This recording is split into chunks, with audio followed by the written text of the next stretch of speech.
اللہ اکبر الحمد للہ نحمده ونصلی علی رسولہ الکریم اما بعد فاعوذ باللہ من الشیطان الرجیم بسم اللہ الرحمن الرحیم۔ اللہ تعالیٰ کا بہت بڑا کرم ہے، بہت بڑا احسان ہے، اس نے ہمیں اپنے گھر کی زیارت کے لیے جمع کیا یہاں پہ۔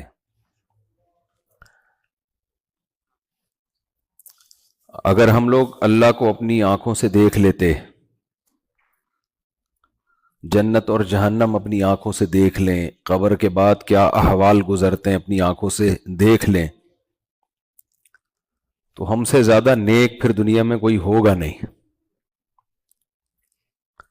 لیکن اللہ نے اس کائنات کو بنایا اور اپنے آپ کو چھپا دیا اس نے، لیکن اپنے ہونے کی اتنی علامتیں، اتنے ثبوت، اتنے سارے شواہد، ایویڈنس اس نے رکھ دیے کہ جو بھی ان ثبوتوں کو دیکھے گا تو وہ خدا کے ہونے کا انکار نہیں کر سکے گا، اتنے رکھ دیے اس نے۔ پھر اس نے اپنے ہونے کو بھی ثابت کیا کہ میں ہوں، پھر اس نے یہ بھی ثابت کیا کہ میں بہت طاقتور ہوں، میرا علم کامل ہے، پھر اس نے یہ بھی ثابت کیا کہ میرا بندوں سے کنیکشن ہے، بنا کے چھوڑ کے بھول نہیں گیا میں۔ دنیا میں بہت سے لوگ خدا کو مانتے ہیں، لیکن ان سے پوچھیں خدا آپ سے کیا چاہتا ہے، کہتے ہیں ہمیں کیا پتا کیا چاہتا ہے، خدا نے بس کائنات کو بنا دیا، ایک قانون کے تحت بنایا اس نے، جس کو بگ بینگ تھیوری کہا جاتا ہے، بس بنا کے اس قانون میں اس نے جکڑ دیا اس کو، اب خود بخود ہوئے چلے جا رہا ہے سب کچھ۔ بھائی وہ کیا چاہتا ہے آپ سے، ہمیں کیا پتا کیا چاہتا ہے۔ تو اللہ نے پیغمبروں کو بھیجنا شروع کیا، ان پیغمبروں نے ہمیں بتایا کہ اللہ ہم سے کیا چاہتا ہے۔ بہت سے لوگوں نے ان پیغمبروں کا انکار کر دیا، بھائی اس کی کیا دلیل ہے کہ یہ اللہ نے بھیجا ان کو ہمیں بتانے کے لیے۔ پہلے حضرت موسیٰ علیہ السلام کا انکار کیا گیا، نوح، سب سے پہلے تو حضرت نوح علیہ السلام کا انکار کیا گیا۔ نوح علیہ السلام نے کہا میں اللہ کی طرف سے آیا ہوں تمہیں اللہ کا پیغام پہنچانے کے لیے۔ لوگوں نے طعنے دیے، آپ تو ہماری طرح کے انسان ہو، ہمارے جیسے انسان ہو، کھاتے ہو پیتے ہو۔ موسیٰ علیہ السلام کو فرعون نے طعنے دینا شروع کیے۔ موسیٰ علیہ السلام نے کہا اللہ نے مجھے تیرے پاس نبی بنا کے بھیجا ہے، میں اللہ کا پیغام لے کر آیا ہوں تجھ تک پہنچانے کے لیے کہ یہ زمین کا مالک تو نہیں ہے، زمین کا مالک اللہ ہے، لہذا لوگوں پہ ظلم کرنا چھوڑ دے،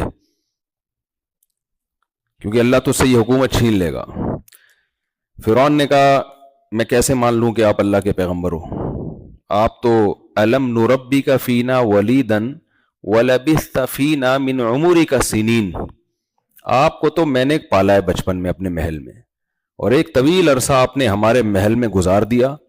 وقتلت نفسا، ایک انسانی جان کا آپ سے قتل بھی ہو گیا تھا غلطی سے، آپ چلے گئے، آپ تو موسٹ وانٹڈ تھے، اب آپ آئے ہو مجھی کو سمجھانے کے لیے، وہی ہے نا، ہم ہی پہ حملہ کر دیا، اچھا مجھی کو سمجھانے کے لیے۔ تو موسیٰ علیہ السلام نے، انبیاء کی دعوت میں بہت صاف ستھری ہوتی ہے، کلیئر ہوتی ہے، اس میں لفاظی نہیں ہوتی۔ موسیٰ علیہ السلام نے فرمایا کہ یہ ٹھیک ہے کہ تو نے مجھے اپنے محل میں پالا ہے، بڑا کیا ہے، یہ بھی ٹھیک ہے مجھ سے غلطی ہو گئی تھی، جان کر میں نے قتل نہیں کیا، غلطی سے ہو جاتا ہے، لیکن میرے رب نے مجھے نبوت دے دی، اور تو جو یہ احسان جتلا رہا ہے کہ محل میں پال کے بڑا کیا، تو یہ بھی تو ذکر کر کہ میری قوم کو جو تو بچہ پیدا ہوتے ہی ذبح کر دیتا ہے، اور میری قوم کو جو تو نے غلام بنایا ہوا ہے، تو ان احسانات کے لسٹ میں یہ تھوڑا سا ظلم بھی ایڈ کر لے۔ سمجھ میں آ رہی ہے بات؟ یعنی گویا میں تیرے محل میں پلنے پر مجبور کیوں ہوا تھا، میری ماں اگر مجھے گود خود پالتی تو نے تو آگے ذبح کر دینا تھا، یہی تھا نا، بنی اسرائیل کے ہر بچے کو فرعون ذبح کر دیا کرتا تھا. تو میری ماں نے مجھے صندوق میں ڈالا وہ تیرے ظلم سے بچنے کے لیے. وہ تیرے محل میں آ گیا, میں تو نے پال دیا, مجھے محل میں رکھ لیا. تو ان سب باتوں سے کیا لینا دینا بھائی؟ میں تو اس کے تیرے پاس خدا کا پیغام لے کر آیا ہوں. تو فرعون نے حضرت موسیٰ کا انکار کیا اور وہی دلائل دیے. لوگوں سے کہا انا خیر من ھذا الذی ھوا مہین, لوگوں میں زیادہ مضبوط آدمی ہوں یا یہ غلام قوم میں پیدا ہوئے, غریب اور مسکین ہے, اور مجھے اتنی دولت, اتنی شہرت, میری حکومت. تو فرعون نے بھی پیغمبر کا انکار کیا. نوح علیہ السلام کی قوم نے بھی انکار کیا, قوم صالح نے بھی انکار کیا, ہود علیہ السلام کی قوم نے بھی انکار کیا, ابراہیم علیہ السلام کی قوم نے بھی انکار کیا. کچھ لوگ ایمان لاتے بھی رہے, سب نے انکار نہیں کیا, بہت سے ایمان بھی لے کر آئے. حضرت عیسیٰ کی نبوت کا انکار کیا. پھر نبی صلی اللہ علیہ وسلم جب دنیا میں آئے تو 13 سال چند لوگوں کے سوا انکار ہی ہوتا رہا. سب میں جو کامن چیز تھی نا پیغمبروں کے انکار میں, جو کامن چیز تھی وہ کیا تھی کہ خدا نے آپ کی سلیکشن کیوں کی ہے, آپ میں کیا خاص بات ہے جو اتنے سارے لوگوں میں اللہ کو آپ ملے. تو جواب میں پیغمبروں نے معجزے دکھائے. موسیٰ علیہ السلام کو فرعون نے کہا کیا دلیل ہے کہ آپ خدا کے پیغمبر ہو, کوئی ہے آپ کے پاس؟ موسیٰ علیہ السلام نے لاٹھی کو زمین پہ ڈالا, سانپ بن گئی, اور ہاتھ کو گریبان میں ڈالا, نکالا تو سورج کی طرح چمک رہا ہے. فرعون نے کہا میجک, کیونکہ میجک شو میں وہ یہ چیزیں پہلے سے دیکھتے رہتے تھے. میجک ہے, میجک میں ایسا ہوتا ہے, آنکھوں میں مسمرزم کر دیا جاتا ہے. اور ہم نہیں دیکھا وہ, آپ لوگ کراچی میں ممتاز بیگم دیکھی کسی نے؟ ابھی زندہ ہے یا انتقال ہو گیا؟ انتقال کے بعد کیا نکلی, وہ لومڑی تھی یا بہرحال؟ تو اب کتنا عجیب ہے نا, پیچھے لومڑی کا دھڑ اور اوپر عورت کا سر. تو یہ کوئی معجزہ تھوڑی ہے, کوئی آنکھوں کا دھوکہ ہے یہ. تو فرعون نے سمپلی کہہ دیا کہ یہ کیا ہے, یہ جو ہے میجک ہے. تو اللہ کے ذمے ہوتا ہے کہ جب اللہ کسی کو پیغمبر بنا کے, جیسے اللہ کے ذمے ہے اپنے وجود کو ثابت کرے, ہے نا ہی کہ میں ہوں. تو اللہ کہتے ہیں میرے وجود کو ثابت کرنے کے لیے ادھر ادھر جانے کی ضرورت نہیں, یہ کائنات اور اپنے آپ میں غور کر لو, اس سے یہ ہو نہیں سکتا یہ سب خود بخود ہوا. وفی انفسکم, کائنات کی وسعتوں میں غور کرنے کے لیے ناسا والوں سے رابطہ کرنا پڑے گا, وہ سورج کے قریب پہنچے ہوئے آج کل, وہ آپ کے لنک میں نہیں آئیں گے, وہ آپ سے رابطے میں نہیں آئیں گے, وہ ہمیں وہاں سے رپورٹیں بھیجتے رہیں گے, اتنی کہکشائیں اور دریافت ہو گئی ہیں, اتنی بڑی بڑی, اتنی لاکھوں سورج کے برابر ایک ایک ستارہ, اور اتنی انرجی اس میں, تو اتنا کچھ وہ ہمیں رپورٹیں پیش کرتے رہیں گے. اللہ کہے گا اتنی دور جانے کی ضرورت نہیں ہے, وفی انفسکم, تنہائی میں بیٹھ کے اپنے آپ میں غور کرو گے تو تمہیں یقین ہو جائے گا کوئی بنانے والا ہے, کوئی ہے بنانے, یہ خود نہیں ہو سکتا. صرف ایک آنکھ پہ غور کر لو نا, آنکھ, لا الہ الا اللہ, خدا کی قسم یہ ایوالو ہو کے وجود میں نہیں آ سکتی. وہ پہلی اکائی کون سی تھی جس نے ایوالو ہو کے آنکھ بننا تھا؟ یہ کچھ سمجھ میں نہیں آتا.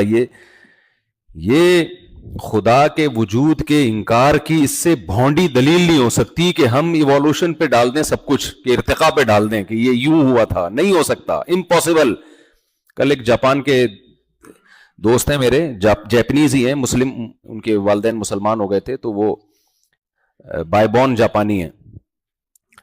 تو وہ بھی حج کے لیے آئے ہوئے, تو کہہ رہے ہیں وہ جاپان کا کوئی سائنٹسٹ ہے, اس نے دعویٰ یہ کیا ہے کہ یہ جو کہا جاتا ہے نا کہ زمین یہ پوری کائنات ایک دھماکے سے بنی ہے, تو یہ جاپان کے, میں اس لیے بات کر رہا ہوں کہ کسی مذہبی اسکالر کی بات نہیں ہے, وہ غیر مسلم سائنٹسٹ کی بات ہے.